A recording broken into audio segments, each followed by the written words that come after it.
Bonjour tout le monde et bienvenue dans Mes Lectures, l'émission qui parle de mes lectures, manga, BD ou comics avec toujours un tout petit peu de spoil. Comme d'habitude, si vous voulez mon avis sur un titre en particulier ou esquiver le spoil d'un titre en particulier, je vous renvoie à la barre YouTube et en description où il y a le timer de tous les titres dont je vais parler aujourd'hui. Tant que j'y suis, en description, il y a un lien vers tous mes réseaux, Twitter, TikTok, Instagram et j'en passe. Avant de commencer, mettez un pouce bleu, laissez un commentaire, partagez, ça fait toujours plaisir. Ça permet à la vidéo d'être plus visible sur YouTube et à la chaîne de grandir tout doucement mais sûrement. On a dépassé très récemment les 3700 abonnés. Et avant de commencer, petite pub, j'ai fait une vidéo en début de semaine sur Jumbo Max, le dernier titre en date de Tsutomu Takahashi, l'auteur de Bakuon Reto, Sidou, Soul Keeper, Blue Heaven, j'ai dit Sidou, Bakuon Reto, je crois que je l'ai déjà dit, Black Box, qui s'est terminé récemment chez Pika Édition, Détonation, un titre que j'ai vraiment adoré, et aussi en début de semaine, enfin la semaine dernière, j'ai fait une vidéo sur Berserk, sur la bataille de Doldrey dans le dossier des cases, ma grosse émission qui est sur une fois tous les un mois sur deux, qui revient donc sur cette bataille, un petit côté historique. Voilà, c'est le petit moment pub. Maintenant que c'est dit, on commence maintenant. On démarre avec du Kindle, avec du numérique, avec Mix de Mitsuru Adachi. Alors il y a quelques semaines, il y a un mois et demi, j'ai parlé de Touch, donc, qui est la première grosse œuvre de Mitsuru Adachi, ou en France, quand c'est arrivé sur le Club 2 ou en VF, enfin en animé en VF, ça s'appelait Théo la batte de la victoire, que j'ai pas du tout connu. Je vais être honnête, j'ai découvert récemment cette série, on va dire un petit peu grâce Olivier Paco, Valentin Paco, j'ai dit Olivier, et Manga Badass qui m'ont un petit peu donné envie de découvrir. Alors je vais mettre la tablette juste ici. Et donc, Mix, c'est une, entre guillemets, pseudo-suite, fermez les guillemets, à Touch. En fait, ça se passe dans le même univers. Les personnages principaux de l'œuvre vont dans le même lycée que les personnages de Touch. Et c'est tout, c'est pas une Boruto, on va pas suivre un fils d'eux, un descendant d'eux. Alors, il y a un personnage qui est le fils d'un personnage, on va dire secondaire, c'était un rival des héros dans la série Touch. Là, c'est donc c'est un entraîneur de l'école dans laquelle il était. Son fils, c'est un peu son équivalent, c'est son portrait craché. Et donc, il va affronter des enfants, enfin des lycéens, qui n'ont rien à voir avec les personnages de la série Touch. Ils sont pas enfants d'eux, cousins d'eux, neveux d'eux, non, rien du tout. Alors, peut-être qu'on le découvrira à la fin, mais en tout cas, c'est pas le truc le plus important. Dans cette série, on va suivre un peu comme Touch, deux garçons et une fille. Sauf qu'ils sont frères et sœurs. Là où dans Touch, on suivait deux frères jumeaux et leur voisine, là on va suivre un frère et une sœur, dont la mère s'est remariée avec un homme qui a un fils, qui a le même âge que le garçon. Donc ce qui fait que souvent on dit mais vous êtes jumeaux? Non, on est frères, on a le même âge, on est le même jour, mais on n'est pas jumeaux. Parce que mariage, on a le même nom de famille, parce que le mariage, etc. Et voilà. Et donc ils ont, comme les personnages de Touch, l'envie de gagner le code Chien. C'est vraiment super cool. Je trouve qu'on met un peu plus la part belle sur la dynamique de duo, pas forcément dans Touch, mais j'en dirai pas plus, je vous laisse découvrir cette œuvre qui est magnifique. Mix est vraiment super bien, l'animé sur Diane est vraiment cool, surtout que la saison 1 retrace toute la période collège, enfin fin collège, seconde des personnages, et la saison 2 qui vient de commencer récemment, qu'on a en plus en manga qui vient de je me prends le tome 12-13, c'est quand ils sont en première et que leur petite sœur arrive au lycée. Vraiment super cool. En plus, dans la saison 2, il y a des personnages de Touch qui apparaissent, notamment un personnage qui est un personnage intéressant dans Touch, qui n'est pas le plus important. C'est, on va dire, dans les personnages secondaires, c'était l'un des plus importants. C'est un mec du club de boxe qui est réapparaît en tant que SDF, qui a perdu la mémoire, et il y a tout un mystère sur le fait de qui c'est exactement. Alors, quand tu connais Touch, tu sais, bah, je sais qui c'est, mais ceux qui connaissent pas, ils sont, mais c'est qui ce monsieur, c'est qui ce monsieur? Voilà, Mix, c'est vraiment super bien. Je pense qu'une fois que, bah, j'ai fini, je peux dire qu'une fois que j'ai fini, mais je pense que dans quelques semaines, quelques mois, je vais m'acheter les Rauk, donc un manga qui est chez Glénat sur la natation qui est en 12 tomes, parce que ça me fait envie, et je vais continuer à lire du Adachi, parce que vraiment, plus j'en lis, plus je kiffe. Et vraiment, ça me fait plaisir de me dire que j'ai facilement 30 ans de carrière de l'auteur à découvrir, parce que, bah, je sais comment m'occuper pendant quelques temps. Maintenant, on parle de Baki the Grappler, le tome 12. Alors, c'est le dernier tome que j'ai reçu avec mon abonnement. Donc, normalement, dans quelques semaines, de toute façon, c'est dans le mois de mai, on va recevoir la suite de Baki, la suite de Karakuri Circus. J'ai hâte de lire ça. Alors, ce tome-là, ça marque la fin du méga flashback sur la jeunesse de Baki. Alors, on a vraiment deux chapitres où Baki rencontre Tokugawa, bat son garde du corps et rejoint la sélection du tournoi. Et on revient au présent, là on s'était arrêté, avec le début du méga tournoi. On va rassembler les meilleurs combattants du monde, mais vraiment les trucs les plus nawak de tous les temps. Alors, c'est un peu bizarre de dire qu'on ramène les meilleurs combattants quand on sait tous les combattants qui sont encore plus fous, qui étaient dans l'ombre, qui sont pas encore apparus, qu'on verra dans la suite. Là, il y a un sumotori, il y a un boxeur, il y a un mec qui fait du karaté, il y a un judoka, il y a des mecs qui font du muay thai, il y a des mecs qui font du jujitsu, il y a un mec, c'est juste un videur de boîte de nuit. Mais c'est le meilleur videur de boîte de nuit de tous les temps. Il y a un Bosozoku, il y a un Yakuza, n'importe quoi. Mais vous allez voir, Baki, là, on va arriver sur un tournoi de fous furieux. Alors, j'ai vu l'animé il y a très longtemps, il y a plus de 10 ans, donc j'ai pas tout en tête, je sais qui gagne le tournoi, je sais certains combats les plus importants qui les gagnent, donc je sais, de toute façon, si je sais qui est en quart de finale, je sais qui était là avant, enfin, je sais les combats d'avant, mais il y a certains combats, j'ai complètement oublié comment ça se passait, et j'ai hâte de les relire, et en plus de les lire totalement, parce que moi je les ai plus vus que lus. Vraiment, Baki, on arrive dans du très très lourd, et je sais, en plus, récemment, Meian a annoncé qu'ils allaient sortir la suite de Kengan Ashura. Si vous aimez Baki, vous allez kiffer Kengan. J'espère qu'on va avoir la suite de Baki derrière. Là, vraiment, je serais heureux. Maintenant, on parle de Bright Stories. Alors, avant de commencer à en parler, c'est un truc que c'est vrai qu'à chaque fois j'oublie parce que Bright Stories, c'est une série qui sort avec un tome tous les ans et à chaque fois j'oublie. Et quand je revois, je fais ah, ça c'est un bon éditeur. Regardez le dos de Bright Stories. Il y a l'ancien logo de Kiun, donc le logo avec leur K rouge en mode calligraphie, et à côté on a le nouveau logo qui est sur Kiun, qui est donc un ton plus carré, plus sobre. Et en fait, comme Bright Stories est sorti il y a très longtemps, à l'époque où l'ancien logo de Kiun avait cours, et c'est des bons éditeurs, ils gardent la charte graphique pour que nos dos tomes, quand on les met en rayon, ça soit harmonieux. Certains éditeurs devraient faire pareil. Par contre, en face avant, quand on a la première couverture, on a le nouveau logo, parce que pas non plus déconner. Ils préfèrent ce nouveau logo, donc ça c'est logique. Et vraiment, du très bon boulot de la part de Kiun qui prend en compte le fait que on va exposer nos tomes en rayon et que on n'a pas envie d'avoir un tome sur deux avec un dos et un logo différent. Donc là vraiment je leur tire le chapeau. Bright Stories, alors on peut traduire par histoire de mariage au pluriel parce que c'est Stories avec un S. Donc pour ceux qui ne connaissent pas, c'est de Kaoru Mori, qui est une autrice que j'ai découvert il y a quelques années et qui fait vraiment du très bon boulot. Alors Bright Stories, c'est divinement bien dessiné. Alors, malheureusement, on a un tome par an, mais à chaque fois, je me dis, je comprends pourquoi on attend un tome, parce que vraiment, le dessin est fabuleux. Bright Stories, pour ceux qui ne connaissent pas, je vais faire vite fait un résumé. En fait, on suit, ça se passe dans le Moyen-Orient. Alors, on ne sait pas vraiment quel pays, mais c'est plus ou moins tous ces pays en Kazakhstan, Afghanistan, etc. Parce que par rapport à ce qu'on nous dit, on sait que c'est pas l'Inde. Mais on nous parle des Mongols parce qu'on nous parle des peuples nomades, on nous parle des Russes qui sont au nord, et on nous parle de la mer Noire, etc. Donc on sait plus ou moins qu'on est entre la Turquie et la Chine. Voilà, pour vous situer un petit peu, c'est assez large comme zone, mais voilà.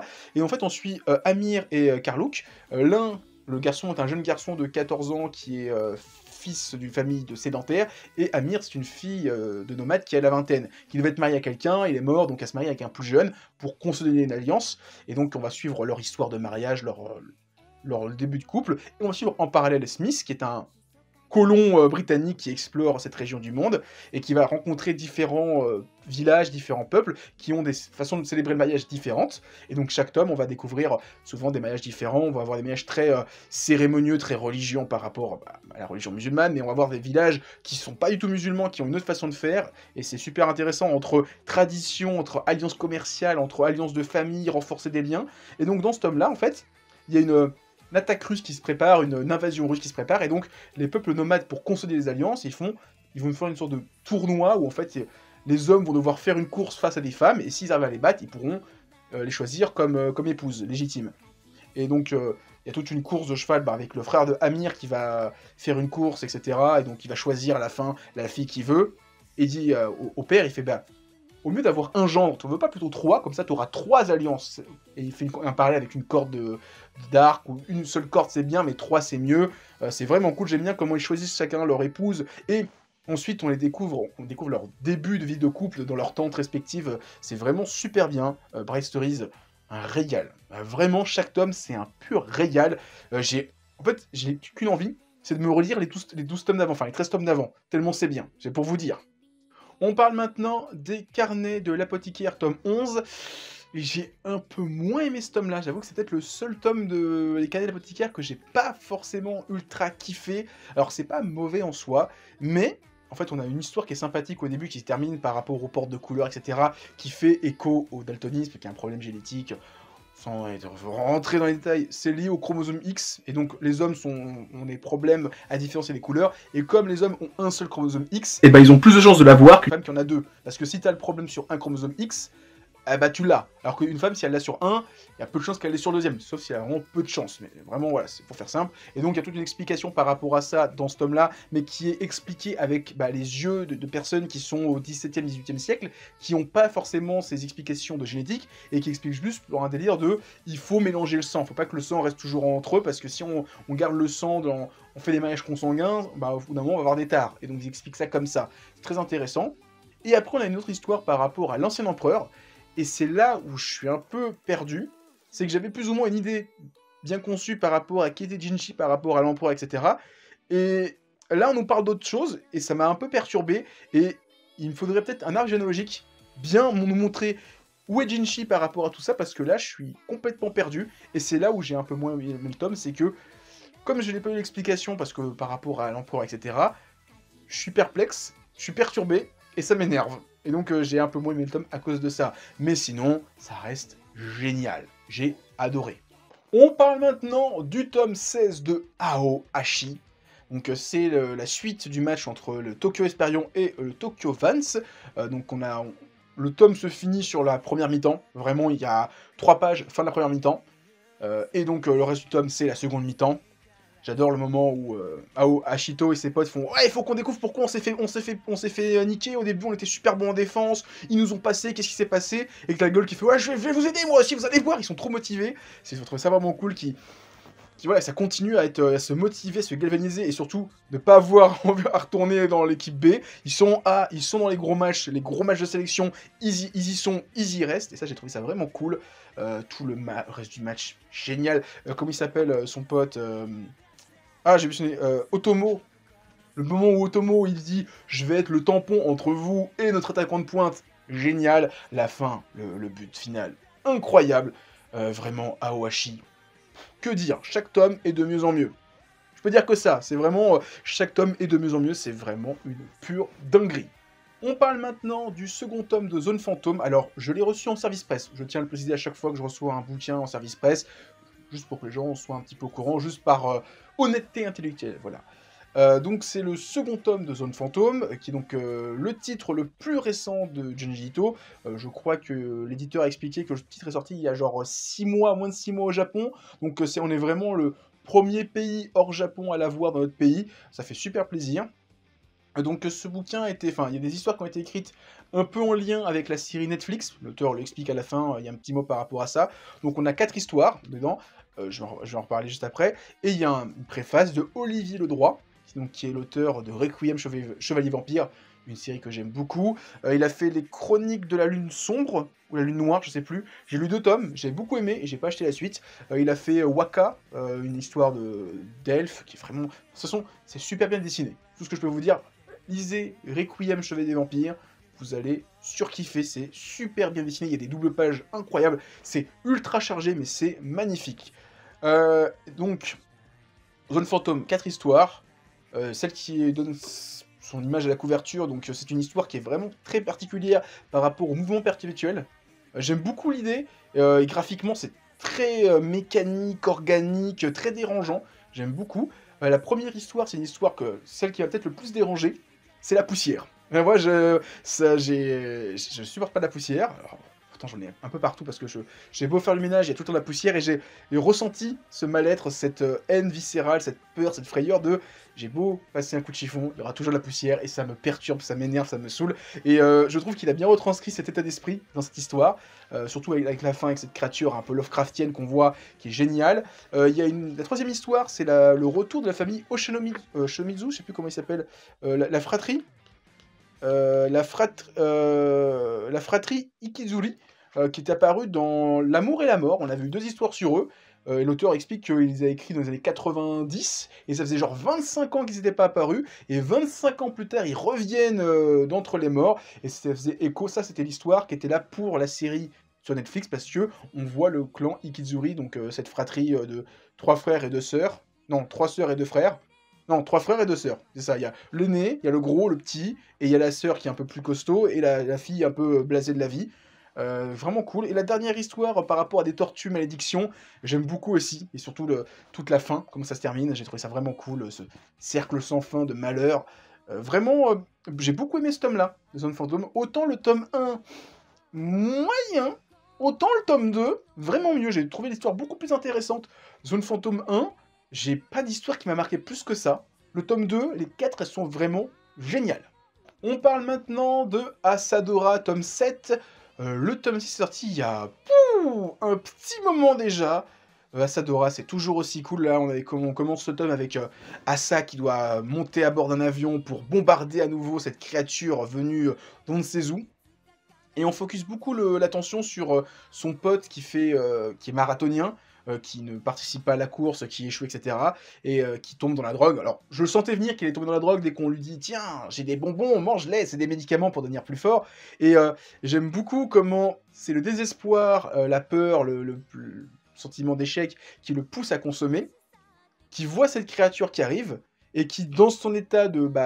il est en train de planer, il s'imagine en super-héros Ultraman qui tabasse le monstre, sauf qu'en fait il tabasse un chien, il se fait mordre, il croit que les morsures du monstre, c'est les morsures du chien, c'est les morsures du monstre, et quand il se réveille, il se dit « Waouh, j'ai repoussé le monstre, j'ai été blessé, faut que j'emploie des médicaments. » Et donc, sa dépendance vient un bon sentiment à la base, il pense qu'il va juste aider l'humanité, et je le sens gros comme une maison, qu'on va le voir mais descendre en enfer pour mieux remonter plus tard. J'ai hâte de suivre ça, en tout cas, très très bon tome de Asadora. On continue avec Naoki Urasawa avec le tome 12 de Yawara, donc son premier manga, un de ses premiers mangas sur le judo, donc tome 12 sur 18 normalement si ma mémoire est bonne. Donc dans un an, en théorie, la série est terminée en France si on garde le rythme de un tome tous les 2 mois. Donc on avait terminé le tome 11 sur un tournoi, je crois que c'est les JO, si ma mémoire est bonne, j'ai un doute, où Asa participe vraiment super bien. Alors je pensais vraiment qu'elle allait se casser un peu les dents, et finalement non, elle remporte tout. Encore une fois, c'est un bon tome. En fait, j'ai pas grand chose à dire sur Yawara parce que je trouve que les tomes sont un peu redondants. Au bout d'un moment, j'ai l'impression de toujours judo. Ah, j'ai pas envie de faire du judo. Avec les copines, on fait ci. Et finalement, je fais du judo parce que mon grand-père m'a manipulé. Et ça reste toujours plaisant à lire, hein. Mais c'est vrai que je pense que je rapprécierai Yawara quand je vais le relire tout d'une traite. Parce que là, j'ai l'impression que ça n'avance pas, vraiment. Il y avait l'histoire avec son père, il réapparaît pas. Il y a la petite histoire, mais genre, j'ai beaucoup aimé, par contre, le passage avec... bon, le personnage qu'on voit souvent, c'est un moustachu à gros nez, un vieux monsieur, qui aide le petit copain de Yawara à assister au match. Il se barre, il croise un autre taxi, il dit « je te connais pas, t'es d'où, toi ?» Il fait « Ah, moi, je viens de l'autre bout de la ville !» Il fait « Mais ça veut te faire loin, t'as dû avoir de l'argent !» Il fait « Non, j'ai fait ça pour le plaisir, j'ai fait ça parce que il m'a ému, il s'en va. » J'ai trouvé que le personnage m'a beaucoup marqué, alors que finalement, on le reverra jamais. C'est une scène qui dure 3 cases, mais j'ai trouvé le moment où il aide le mec par pur altruisme, qui voit le match, qui dit « Ouais, le match est trop beau, je suis trop content », il part en pleurant, et il rentre chez lui, alors qu'il a pas gagné d'argent. Et j'ai trouvé ça vraiment super beau. Naoki Urasawa, par contre, à ce niveau-là, c'est un dieu. Et on finit la vidéo avec Dandadan, le tome 5, donc toujours de Yukinobu Tatsu, aux éditions Crunchyroll. Dans le tome 4, on avait l'apparition de Gigi, ce personnage en couverture, qui avait toute une histoire de malédiction, donc tout le tome est centré par rapport à lui, et le tome 6 terminera son arc narratif. Vraiment, toujours aussi bien. J'aime beaucoup comment une légende urbaine fait le lien avec un cryptide. Là, on nous parle d'un serpent, et en fait, c'est pas un serpent, c'est une créature ailleurs, etc. Vraiment génial, comment tout se passe, comment... le côté yokai est finalement pris le dessus par rapport au côté alien, mais que ça revient sur du yokai, etc. J'ai vraiment beaucoup aimé l'histoire par rapport au garçon qui est mort, qui va se faire un ami, qui veut jouer. Oufissime. La transformation de Gigi, quand il devient un binôme yokai, c'est oufissime. Et après, tu vois qu'il est en slip, et tu te dis, c'est n'importe quoi. Et je trouve que c'est génial, c'est un truc que j'aime beaucoup dans Dandadan, c'est ce côté, waouh, et tu fais... Mais ça, c'est nul. Et ça j'adore. Ça, j'aime vraiment beaucoup.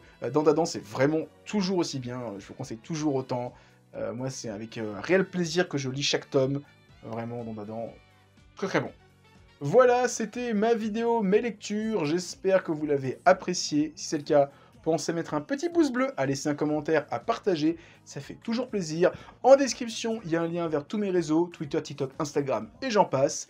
Et sur ce, moi je vous dis à plus, et continuez à lire des mangas. Allez, ciao tout le monde!